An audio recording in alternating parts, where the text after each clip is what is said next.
మురికి కూపంగా మారిన మూసీ నది పునరుజ్జీవంపై తెలంగాణ సర్కార్ ఫోకస్ పెట్టింది. దశల వారీగా మూసీ అభివృద్ధి ప్రాజెక్టును చేపట్టాలని నిర్ణయించింది. మొదటి దశలో బాపుఘాట్ ఎగువ ప్రాంతాన్ని డెవలప్ చేయాలని నిర్ణయించింది. మూసీ పునరుజ్జీవంతో బాపుఘాట్ ప్రాంతం సెంటర్ ఆఫ్ అట్రాక్షన్ గా మారనుంది. మూసీ నదిపై తెలంగాణ ప్రభుత్వ యాక్షన్ ప్లాన్ ఏంటి?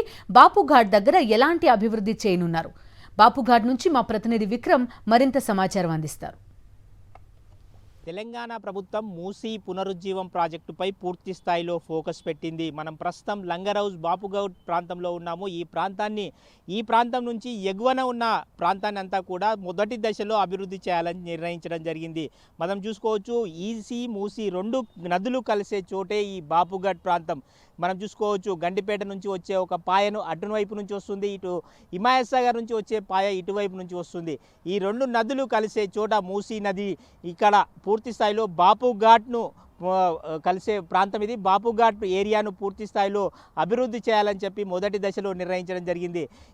ఉస్మాన్ సాగర్ నుంచి అంటే గండిపేట నుంచి బాపుఘాట్ వరకు మనం చూసుకుంటే 11.5 కిలోమీటర్ల మేర పొడవైన ఉంటుంది. అదేవిధంగా ఇటు హిమాయత్ సాగర్ నుంచి చూసుకుంటే హిమాయత్ సాగర్ నుంచి బాపుఘాట్ వరకు 9.5 కిలోమీటర్ల మేర విస్తరించి ఉంది.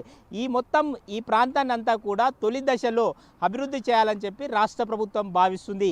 ఇక్కడ భారీగా మహాత్మా గాంధీ విగ్రహాన్ని, ప్రపంచంలో ఎత్తైన మహాత్మా గాంధీ విగ్రహాన్ని ఏర్పాటు చేయాలని చెప్పి రాష్ట్ర ప్రభుత్వం భావిస్తుంది. అందులో భాగంగానే మూసీ పునరుజ్జీవం ప్రాజెక్టు తొలి విడతలో ఇక్కడ నుంచి పైభాగానికి మూసీ బాపుఘాట్ నుంచి ఉన్న ఎగువ ప్రాంతాన్ని అంతా కూడా అభివృద్ధి చేయాలి అని చెప్పి మొదటి దశలో రాష్ట్ర ప్రభుత్వం భావిస్తుంది. సీఎం రేవంత్ రెడ్డి కూడా పూర్తి స్థాయిలో ఫోకస్ పెట్టి చాలా ప్రతిష్టాత్మకంగా తీసుకున్నారు. దీనిపై పూర్తి స్థాయిలో సమీక్షలు కూడా ఇప్పటికే పూర్తి చేసిన పరిస్థితి ఉంది. మనం చూసుకోవచ్చు, ఇక్కడ ఇదంతా కూడా ఐటీ కారిడార్కు చాలా దగ్గరగా ఉంటుంది. కాబట్టి ఇక్కడ ప్రపంచంలోనే ఎత్తైన మహాత్మా గాంధీ విగ్రహం ఏర్పాటు చేయడం, చుట్టుపక్కల కూడా రిక్రియేషన్ సెంటర్స్ని ఏర్పాటు చేసి పూర్తిగా ఇక్కడ పర్యాటక ప్రాంతంగా అభివృద్ధి చేయాలని చెప్పి రాష్ట్ర ప్రభుత్వం భావిస్తుంది. దీనికి సంబంధించి ఈసీ మూసీ నదులు కలిసే చోట దీన్ని పూర్తి స్థాయిలో అభివృద్ధి చేయాలని చెప్పి రాష్ట్ర ప్రభుత్వం అయితే భావిస్తుంది.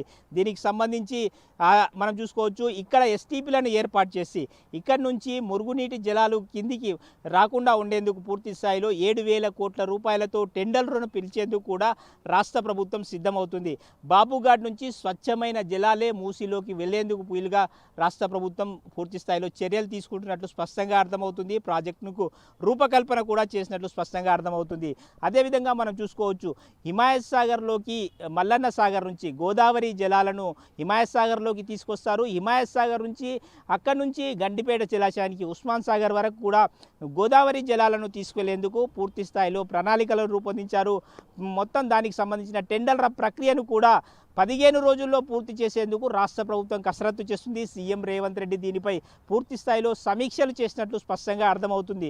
మొత్తం మీద మనం చూసుకోవచ్చు, మూసీ ప్రాజెక్టును పునరుజ్జీవం ప్రాజెక్టుకు పూర్తి స్థాయిలో త్వరితగతిన పూర్తి చేసేందుకైతే చకచక రాష్ట్ర ప్రభుత్వం అడుగులు వేస్తున్నట్టు స్పష్టంగా అర్థమవుతుంది.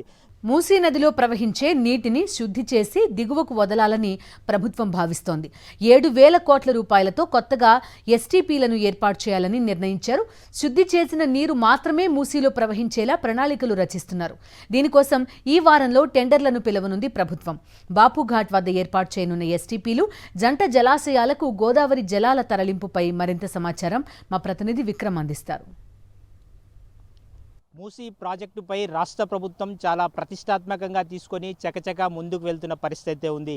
ఒకవైపు రాజకీయ దుమారం రేగుతుంది, రాజకీయ విమర్శలు లేవనెత్తుతున్నారు. ఈ నేపథ్యంలో రాష్ట్ర ప్రభుత్వం మాత్రం ఖచ్చితంగా ఈ ప్రాజెక్టును చేసేందుకు ముందుకు వెళ్తున్నట్లు స్పష్టంగా అర్థమవుతుంది.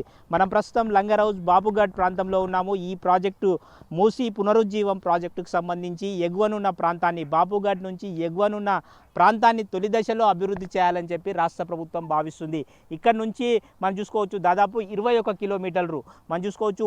ఉస్మాన్ సాగర్ నుంచి బాపుఘాట్ వరకు 11.5 కిలోమీటర్ల మేర మూసీ నది. అదేవిధంగా ఇక్కడ హిమాయత్ సాగర్ నుంచి బాపుఘాట్ వరకు 9.5 కిలోమీటర్ల మేరకు ఈ మూసీ నది ప్రవహిస్తుంది. ఈ రెండు నదులు కలిసే చోటు బాపుఘాట్.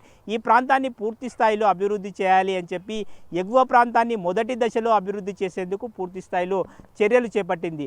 మొత్తం 3 విడతల్లో మూసీ ప్రాజెక్టును డెవలప్ చేయాలని చెప్పి రాష్ట్ర రాష్ట్ర ప్రభుత్వం ప్రణాళికలు రచించినట్లు తెలుస్తుంది. మొదటి విడతలో బాపుఘాట్ నుంచి ఎగువన ఉన్న ప్రాంతాన్ని దాదాపుగా 21 కిలోమీటర్ల ప్రాంతాన్ని పూర్తి స్థాయిలో మూసీని సుందరీకరణ చేయడము, ఆ తర్వాత సిటీ సెంటర్ ఏదైతే ఉందో, సిటీ మధ్య ప్రాంతం ఏదైతే మూసీ ప్రవహించే ప్రాంతం ఏదైతే ఉందో బాపుఘాట్ నుంచి అంబర్పేట ఉప్పల్ వరకు కూడా ఉన్న ప్రాంతాన్ని అంతా కూడా పూర్తి స్థాయిలో డెవలప్ చేయాలని చెప్పి రాష్ట్ర ప్రభుత్వం భావిస్తుంది. మనం చూసుకోవచ్చు, మూసీ బాపుఘాట్ నుంచి మొదలుకుంటే జియాగూడ, హైకోర్టు ముందు పాదము, ఎంజీబీఎస్ నుంచి చూసుకుంటే అంబర్పేట్, అదేవిధంగా ఉప్పల్ వరకు కూడా మూసీ ప్రవహిస్తుంది. ఈ ప్రాంతాన్ని అంతా కూడా రెండో దశలో అభివృద్ధి చేయాలని రాష్ట్ర ప్రభుత్వం భావిస్తుంది. అదేవిధంగా మూసీ మూడో దశలో ఏదైతే ఉప్పల్ నుంచి దిగువ ప్రాంతం ఏదైతే ఉందో నల్గొండ వరకు, ఆ ప్రాంతాన్ని అంతా కూడా పూర్తి స్థాయిలో మూడో దశలో అభివృద్ధి చేయాలని చెప్పి రాష్ట్ర ప్రభుత్వం భావిస్తుంది. మూసీ సుందరీకరణ, మూసీ ప్రక్షాళన, మూసీ పునరుజ్జీవం పదాలు ఏవైనా సరే కానీ మూసీ కాలుష్యం నుంచి పూర్తి స్థాయిలో విముక్తి కల్పించడమే, మూసీ నది చచ్చిపోతున్న ఒక నదిని బతికించడానికి రాష్ట్ర ప్రభుత్వం చేస్తున్న ఒక ప్రయత్నం మాత్రం చెప్పుకోవచ్చు. మూసీ పునరుజ్జీవానికి సంబంధించి రాష్ట్ర ప్రభుత్వం ప్రతిష్టాత్మకంగా తీసుకొని ముందుకు వెళ్తుంది. మొదటగా 21 కిలోమీటర్లు పూర్తిగా సుందరీకరణ చేయడం, బాపుఘాట్ను పూర్తిగా పర్యాటక ప్రదేశంగా తీర్చిదిద్దడం, ఇక్కడ రిక్రియేషన్ సెంటర్లు ఏర్పాటు చేయడం, ప్రపంచంలోనే భారీ మహాత్మా గాంధీ విగ్రహాన్ని ఏర్పాటు చేసేందుకు రాష్ట్ర ప్రభుత్వం ప్రణాళికలు అయితే రూపొందించింది. తొలి విడతలో దీన్ని పూర్తి చేసేందుకు రాష్ట్ర ప్రభుత్వం అయితే చకచక అడుగులు వేస్తుంది. దీనికి సంబంధించి టెండర్ల ప్రక్రియను కూడా పిలిచేందుకు, మొత్తం మూసీలో స్వచ్ఛమైన జలాలను ప్రవహించేలా చేసేందుకు గోదావరి జలాలను మల్లన్న సాగర్ నుంచి హిమాయత్ సాగర్కు, హిమాయత్ సాగర్ నుంచి గండిపేట జలాశయానికి పూర్తిగా తరలించేందుకు త్వరలోనే ఈ నవంబర్ మాసంలోనే టెండర్లను పిలిచేందుకు రాష్ట్ర ప్రభుత్వం పూర్తి స్థాయిలో సిద్ధమైనట్లు స్పష్టంగా అర్థమవుతుంది.